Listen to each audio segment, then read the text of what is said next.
Alors, bonjour aux investisseurs et futurs investisseurs immobiliers. Dans la vidéo d'aujourd'hui, on va parler comme ça de l'influence des partis politiques, du gouvernement, de la finance sur les investissements immobiliers. Et il y a trois grands facteurs que j'ai regroupés. Reste surtout jusqu'à la fin de la vidéo parce que le troisième facteur est plutôt positif parce qu'effectivement, il y a plusieurs personnes qui pensent que oui, les décisions que les gouvernements prennent, c'est contre les investisseurs immobiliers. Non, ce troisième facteur-là, il est plutôt positif pour les investisseurs immobiliers. Reste jusqu'à la fin de la vidéo pour découvrir de quoi il s'agit. Je te retrouve après le générique.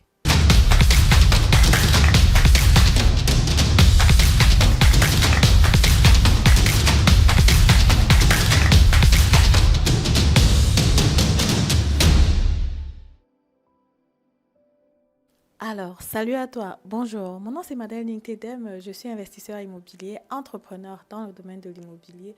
Récemment, auteur d'un livre Devenez millionnaire avec l'immobilier. Je suis convaincue que le domaine de l'immobilier, c'est un domaine où toutes les personnes de la diaspora africaine doivent se lancer parce que ça te donne comme ça la possibilité de profiter de l'effet du levier et à aspirer à avoir 1 million d'euros. Pourquoi se contenter seulement du million en francs CFA quand toi ici de la diaspora, après avoir parcouru plusieurs kilomètres pour arriver ici en Europe, tu as la possibilité d'avoir comme ça le million en Europe et tu laisses passer ça devant toi comme ça? Ce n'est pas vraiment très intelligent. C'est pour ça que j'ai lancé ma chaîne YouTube parce que je veux encourager les personnes à se lancer dans ce domaine. C'est un domaine dans lequel je suis active depuis plusieurs années et je sais que quand on fait les choses bien, quand tu fais les choses de la bonne façon, tu as quand même la possibilité de t'acquérir un patrimoine important et sur le temps, naturellement, tu peux en profiter sans problème.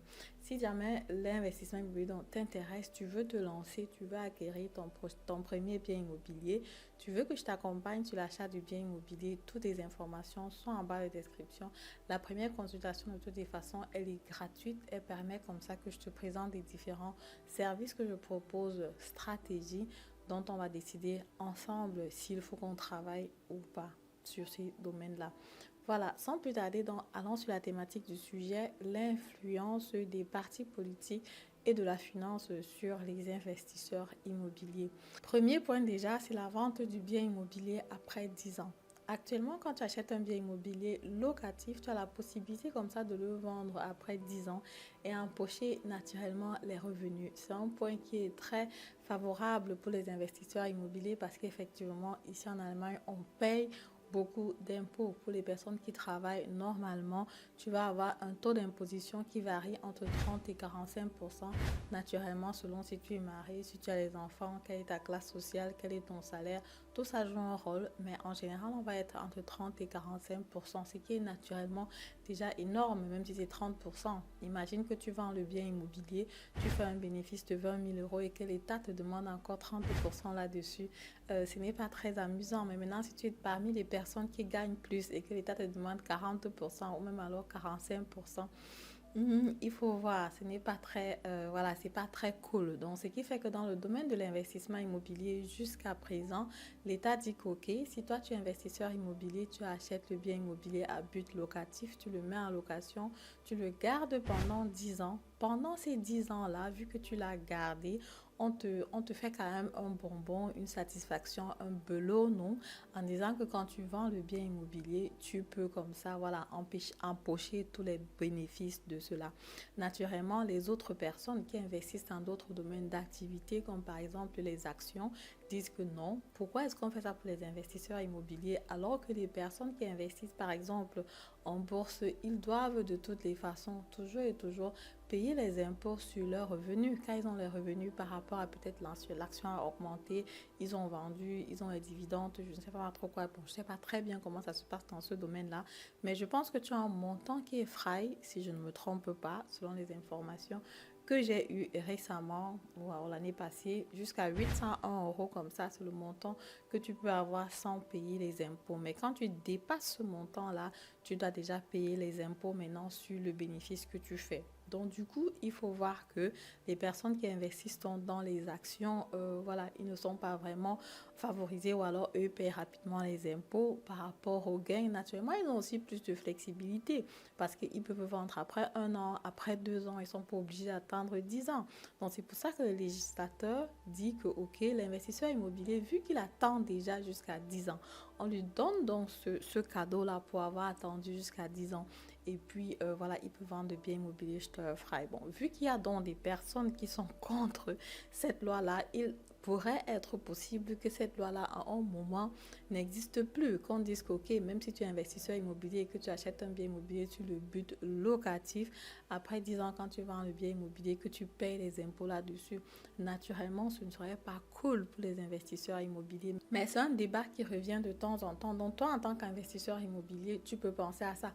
Naturellement, ça ne va pas influencer, d'après les informations que j'ai, vu que je me documente, je m'informe, j'écoute des podcasts, j'ai lu les newsletters.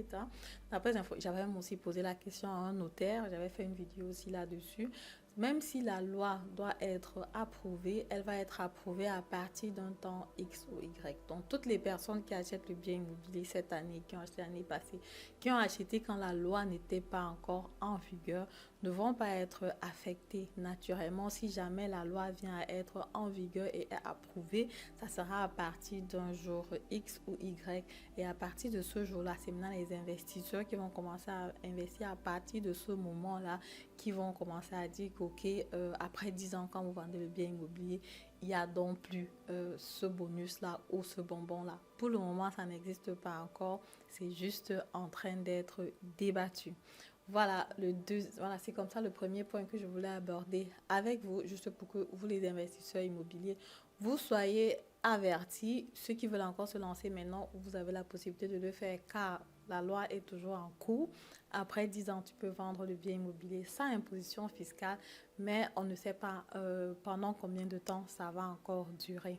Le deuxième point, ça concerne les réformes énergétiques. Si tu suis les informations, c'est que naturellement, tu as déjà écouté ça. Si tu regardes aussi mes posts, j'en avais parlé. À partir de 2024, toutes les maisons qui vont être nouvellement construites vont utiliser les énergies renouvelables. Et jusqu'en 2030 ou 2033, je pense que tous les appartements, toutes les maisons doivent avoir une classe énergétique au maximum qui est à eux, parce qu'effectivement le domaine énergétique, c'est un domaine qui rejette beaucoup de CO2 dans l'atmosphère. Et puis il va falloir qu'on va comment sauver la planète, parce qu'on ne peut pas se mettre tout simplement à détruire la planète comme ça. Et les gouvernements, les partis politiques sont en train de réfléchir par rapport à ça. Quelle est la stratégie qu'il faut mettre sur pied pour pouvoir assouvir ce besoin-là? C'est bien beau, tout le monde veut sauver la planète, mais seulement ça a un coût. Comment est-ce que ça va se faire financer? Comment est-ce que les investisseurs immobiliers s'en sortent? Où est-ce qu'ils vont prendre le financement? Les maisons n'appartiennent pas seulement aux investisseurs immobiliers, ils appartiennent aussi aux retraités, ils appartiennent aux personnes qui ont hérité. Est-ce que ces personnes-là ont la possibilité d'avoir 10 000 euros, 20 000 euros, 30 000 euros pour, par exemple, renouveler l'énergie facilement? C'est une question qu'il veut voir et c'est une influence comme ça qu'il y a sur les investisseurs immobiliers, surtout comme je dis pour les personnes qui ont une maison qui les appartient seules ou les immeubles de rapport, parce que j'imagine quand même que pour les personnes qui sont dans un immeuble, les coûts vont être divisés entre tous les propriétaires et ça peut ne pas être très lourd pour chaque propriétaire. Mais si tu as un immeuble de rapport, naturellement, il te faut une caisse assez fournie pour ça. Parce qu'effectivement, l'État est en train de dire que pour toutes les personnes qui ne vont pas respecter ces conditions-là, on pourra il devrait éventuellement devoir payer une amende qui peut aller jusqu'à 50 000 euros ou alors le droit même de mettre la maison en location peut leur être retiré. C'est naturellement une catastrophe. Personne ne veut ça. Tout investisseur immobilier a acheté son bien immobilier naturellement parce qu'il veut louer et profiter des avantages qui vont avec. Donc du coup, c'est un point qu'il va falloir aussi suivre avec les pincettes pour voir comment est-ce que ça continue. Pour le moment, aucune loi n'a été adoptée, c'est encore juste débattu actuellement. Le troisième point que j'ai dit qui va être positif pour les investisseurs immobiliers et qui a aussi déjà été approuvé, donc qui est déjà en vigueur, c'est comme ça le taux d'amortissement du bien immobilier. Normalement, quand tu achètes un bien immobilier qui est construit après 1925, l'amortissement est de 2% sur 50 ans. Et quand tu achètes un bien immobilier avant 1925, L'amortissement est donc comme ça de 2,5% et ce pendant 40 ans. Donc, du coup, tu te rends donc compte que actuellement, avec le taux d'amortissement qui va monter à 3%, attention, uniquement pour les maisons qui vont être nouvellement construites. Dans les maisons qui sont nouvellement construites, on monte à un taux d'amortissement de 3%, ce qui est naturellement favorable pour les investisseurs immobiliers parce qu'effectivement, avec 3% d'amortissement, c'est une dépense comme ça que tu vas défalquer de ton imposition fiscale quand tu as fait ta déclaration d'impôt l'année qui suit pour avoir un retour fiscal très important. Naturellement, le gouvernement ne fait pas ça pour rien parce qu'il se rend compte aussi naturellement qu'aujourd'hui, construire une maison devient de plus en plus compliqué. Les dépenses sont élevées, les coûts énergétiques sont élevés, la main-d'œuvre est rare. Et le gouvernement se dit, OK, si tu prends déjà quand même la peine de construire un bien immobilier, de prendre toutes ces charges-là avec toi, de prendre tous ces coûts-là avec toi. Aujourd'hui, si tu construis avec les énergies renouvelables.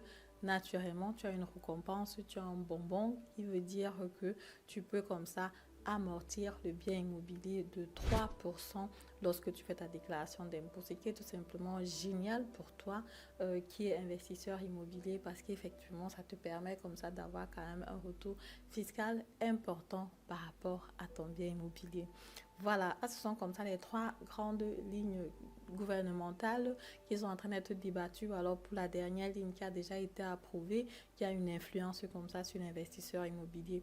Côté financier, comme vous pouvez le savoir, chaque fois que les taux d'intérêt augmentent, ça a une influence aussi sur le marché de l'investissement immobilier parce que les personnes n'arrivent plus forcément à acheter quand les taux d'intérêt doublent par exemple. C'est pas très amusant parce qu'effectivement le double taux d'intérêt ça devient cher. Il n'y a plus la personne X, la personne Y ne peut plus facilement se permettre d'acheter une maison facilement. Les offres deviennent plus abondantes et la demande est de plus en plus réduite parce que c'est difficile à se faire financer. Donc là, c'était déjà l'influence du financement. Donc j'ai voulu juste ajouter comme ça à la fin, à titre de rappel, pour ceux qui ne le savent pas. Sinon, c'est que ce sont les 3 premiers points fondamentaux que je voulais évoquer avec vous dans cette vidéo. Et puis, si la vidéo vous a plu, comme d'habitude, vous me mettez un pouce en haut, commentez la vidéo. Qu'est-ce que vous pensez de ces décisions